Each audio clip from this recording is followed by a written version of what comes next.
अच्छा, ये आज हमारी एक्सपोर्टर्स और इंपोर्टर्स के हवाले से दूसरी वीडियो है। और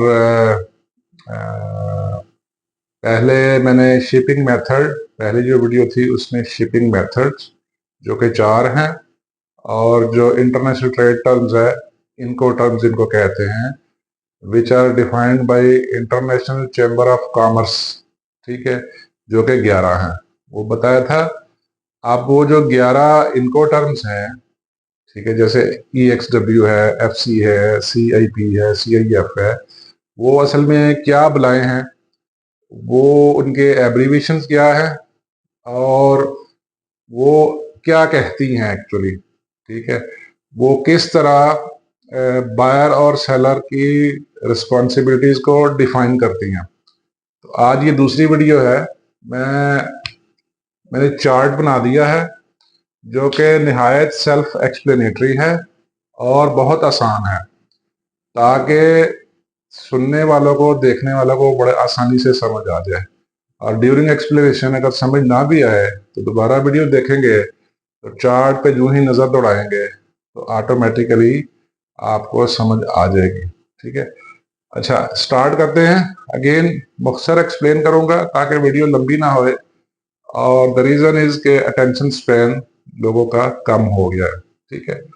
अच्छा, 11 इनको टर्म्स हैं। इनको terms basically international trade terms हैं, ठीक है, which are set by international trade bodies and international chamber of commerce, ठीक है।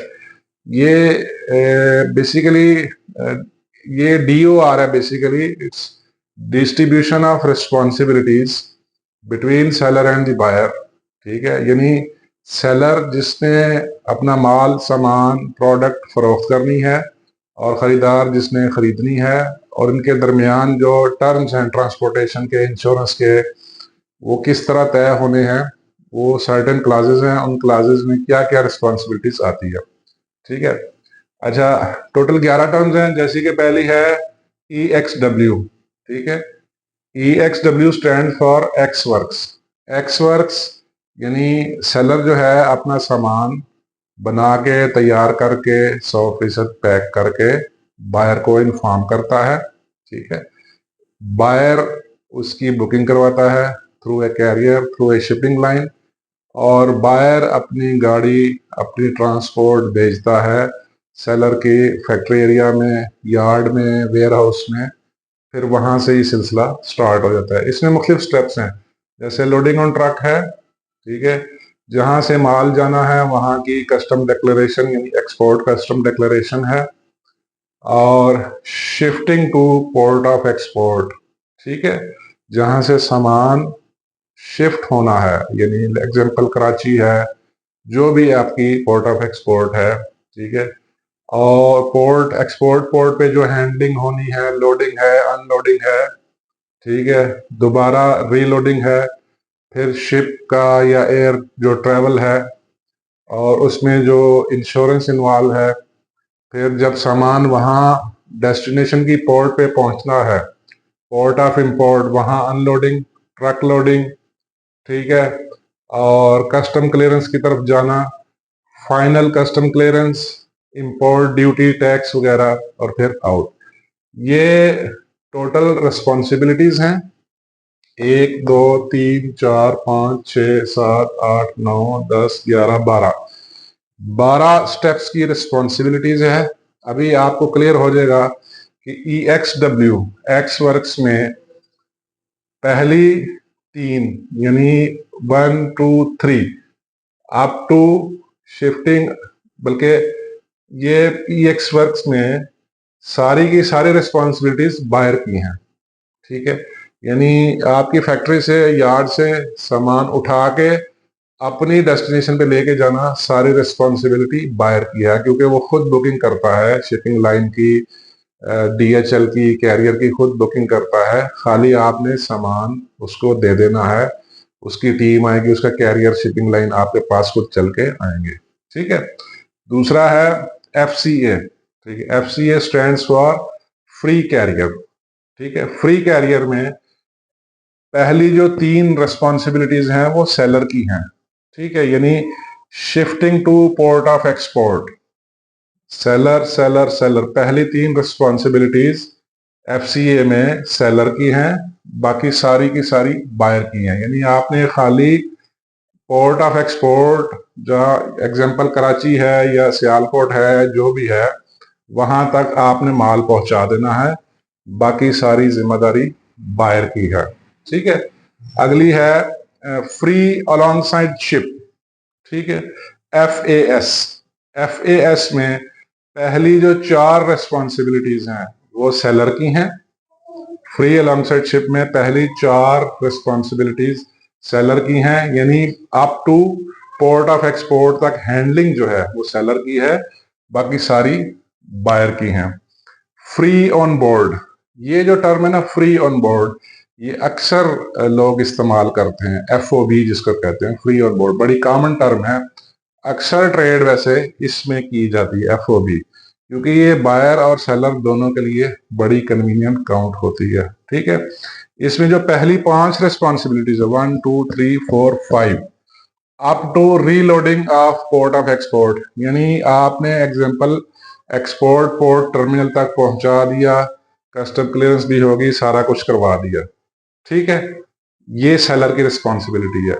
बाकी शिप का ट्रैवल से लेके एंड तक जो बायर की जो डेस्टिनेशन था, बायर की रिस्पॉन्सिबिलिटी है। ठीक है। उसके बाद आ जाती है कॉस्ट एंड फ्रीट, CFR इसको कहते हैं। इसमें 1 2 3 4 5 6 अप टू शिप ट्रैवल। ठीक है। अप टू शिप ट्रैवल यानी up to the port of import, up to the port of import seller की रिस्पॉन्सिबिलिटी है, बाकी सारी बायर की रिस्पॉन्सिबिलिटी है। नेक्स्ट है जी कॉस्ट इंश्योरेंस फ्रीड, जिसको CIF बोलते हैं। ठीक है। कॉस्ट इंश्योरेंस फ्रीड, इसमें 1 2 3 4 5 6 7, ठीक है, अप टू इंश्योरेंस, यानी इंश्योरेंस भी सेलर ने करवानी है। ठीक है। ये सेलर की रिस्पॉन्सिबिलिटीज है।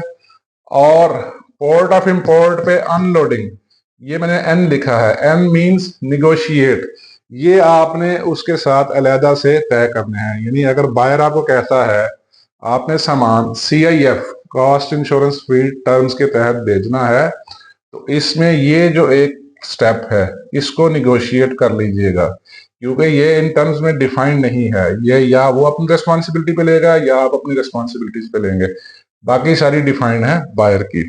नेक्स्ट है जी carriage paid to, CPT। CPT में अप टू 1 2 3 4 5 6 जो है शिप ट्रेवल। ठीक है। जो शिप की जो ट्रेवलिंग है, शिप की जो ट्रेवलिंग है अप टू शिप ट्रेवल, ये सेलर की रिस्पॉन्सिबिलिटीज है। ठीक है। उसके बाद बायर की है, इंश्योरेंस इसमें बायर करवाएगा। ठीक है।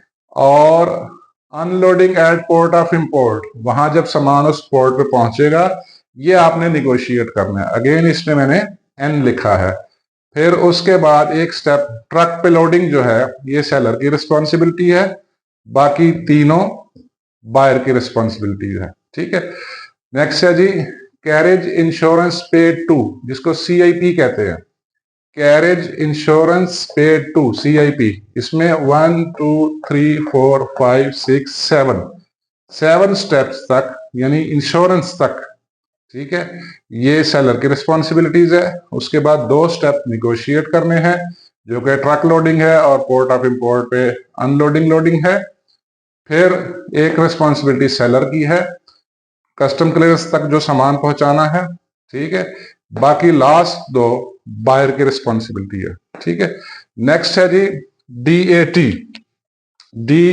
DAT stands for delivered at place. Delivered at place में शिप ट्रेवल तक रिस्पॉन्सिबिलिटी सेलर की है, इंश्योरेंस आपने निगोशिएट करनी है। इंश्योरेंस वो करवाएगा या आप करवाएंगे ये तय कर लीजिए। फिर एक सेलर की रिस्पॉन्सिबिलिटी है जो कि अनलोडिंग है पोर्ट पे, बाकी सारी बायर की रिस्पॉन्सिबिलिटीज है। फिर है delivered at place. Delivered at place में इंश्योरेंस निगोशिएट करनी है सिर्फ। ठीक है। डिलीवर्ड एट प्लेस में इंश्योरेंस आपने निगोशिएट करनी है, उससे पहले सारी सेलर की रिस्पॉन्सिबिलिटीज है। बाकी फिर 3 रिस्पॉन्सिबिलिटीज फिर सेलर की हैं, कस्टम क्लियरेंस तक जो ट्रांसफर होना है, लास्ट 2 फाइनल कस्टम क्लियरेंस और इंपोर्ट ड्यूटी वो पे करेगा बायर। लास्ट है जी डिलीवर्ड ड्यूटी पेड, डीडीपी। ठीक है, डीडीपी में up to ship travelling, ship का जो कैरेज ने ट्रेवल करना है, सेलर की रिस्पॉन्सिबिलिटीज है, यानी इसमें 1 2 3 4 5 6 रिस्पॉन्सिबिलिटीज सेलर की हैं। इंश्योरेंस आपने निगोशिएट कर लेनी है, इंश्योरेंस कौन करवाएगा, आप करवाएंगे या वो करवाएगा। उसके बाद सारी रिस्पॉन्सिबिलिटी सेलर की हैं। यानी जो डीडीपी है, डिलीवर्ड ड्यूटी पेड, ये एक ऐसी टर्म है जिसमें बायर सारे पैसे आपको दे देता है। ठीक है, इसमें कस्टम क्लियरेंस के, इंपोर्ट ड्यूटी के, प्रोडक्ट कास्ट के, शिपिंग कास्ट के, हर तरह के पैसे आपको दे देता है, सिवाय इंश्योरेंस डिफाइंड नहीं होती। लेकिन अगर आप ट्रेड टर्म तय करने से पहले उसके साथ ये भी डिफाइन कर लें तो इंश्योरेंस के पैसे भी आपको दे देगा, एल्स अदरवाइज वो अपने आप पे ले लेगा। ये डिलीवर ड्यूटी पेड में ये है। ठीक है, ये टोटल 12 स्टेप्स हैं। ठीक है, हर स्टेप के साथ साथ मेंशन है किस टर्म में इस स्टेप की जिम्मेदारी किसके पास जाती है, ये देख लीजिए। मैं अगेन 1 मिनट में रिपीट कर देता हूं। टोटल 11 इनको टर्म्स हैं, EXW, FCA, FAS, FOB, CFR, CIF, CPT, CIP, DAT, DAP, DDP। ठीक है, ये इनको टर्म्स हो गए और ये इनकी रिस्पॉन्सिबिलिटीज हैं। ठीक है, और S stand for seller, B stand for buyer, N stand for negotiate. आपने उससे निगोशिएट करना है कि यार इस ट्रेड टर्म में ये चीज तय नहीं है, ये आप कर लो या मैं कर लेता हूं। ठीक है, ये सेट करना है। तो ये एक शॉर्ट सी एक्सप्लेनेशन थी, चार्ट बना दिया। आप चार्ट को देखते ही खुद भी आप समझ जाएंगे, इट्स क्वाइट इजी। ठीक है, हर जब भी आपने बायर के साथ कॉन्ट्रैक्ट करना है, या बायर ने आपके साथ करना या आपने बायर के साथ करना, ये वीडियो खाली एक्सपोर्टर के लिए नहीं, इंपोर्टर के लिए भी बहुत जरूरी है। उसको भी ये चीजें क्वाइटली अंडरस्टैंड होनी चाहिए, उसको पता होना चाहिए। जब भी आपने ट्रेड टर्म्स तय करने, प्रोडक्ट कास्ट आपने तय कर ली, शिपिंग कास्ट तय कर ली। ठीक है, फिर शिपिंग ऑप्शनल में आती है इंश्योरेंस। इंश्योरेंस की कॉस्ट भी आपने देख लेनी है। मोस्ट ऑफ द केसेस वो आपको पे कर देता है, आप करवा दें।